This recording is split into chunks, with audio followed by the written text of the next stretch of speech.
Tom Riley, you manage the AXA World Fund Framlington Robotech Fund, which invests in robotics and artificial intelligence.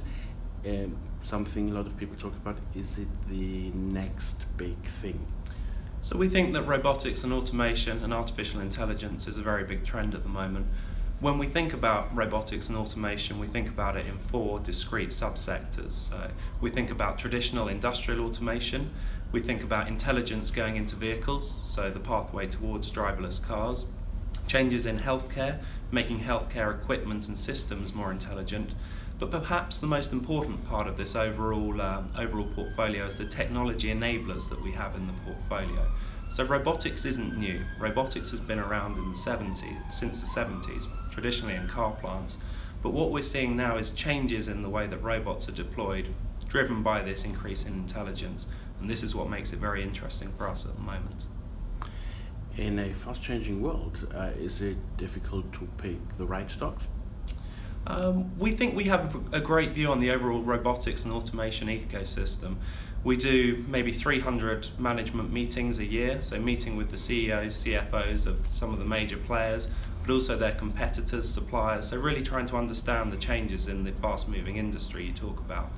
The other way we do our research is we attend a lot of trade shows, so here we're seeing new products being deployed for the first time. And this is often an interesting way of seeing when new technologies are first being deployed or first moving onto the factory floor out of the research and development labs. Your fund includes shares like Alphabet or Amazon. At least at first sight, they're not associated with robotics or maybe artificial intelligence rather, but still, how do they fit? So within the portfolio, we've got a balance between some of these small and mid-cap pure play companies. So these would be vision system companies such as Cognex, or IoT software companies like Parametric Technology Corporation, PTC. But also in the portfolio, there's some of these larger mega cap companies. So these are the Alphabets, the Apples of the world.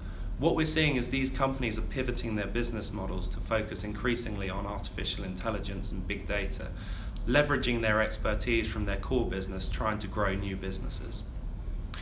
You also have Siemens, which is a traditional, historic German engineering and automation company. How do they fit? I mean, they could be what you call a legacy company and drop out of business altogether. We think actually that Siemens have recognised this business risk, and they're actually undergoing a big portfolio transformation at the moment. They've been acquiring a lot of software companies recently, most notably Mental Graphics, which was a US industrial software company that they acquired quite recently for €5 billion. And what we're seeing with Siemens is they're also starting to review some of their potentially legacy businesses that you talk about. There's talk of a joint venture with their mobility business, and there's also talk about spinning off their healthcare company. What we'll see with the remainder of Siemens will be a market-leading industrial software company. Are they better suited for the future than, for example, their Swiss competitor ABB?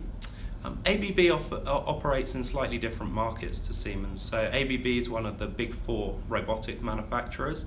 So alongside Japanese peers Fanuc and Yaskawa, and then KUKA from Germany, which was recently acquired by Midea. Germany is a good example. They have a lot of car manufacturers. Now driverless cars and driverless buses are on their way. Probably a couple of years we'll see that.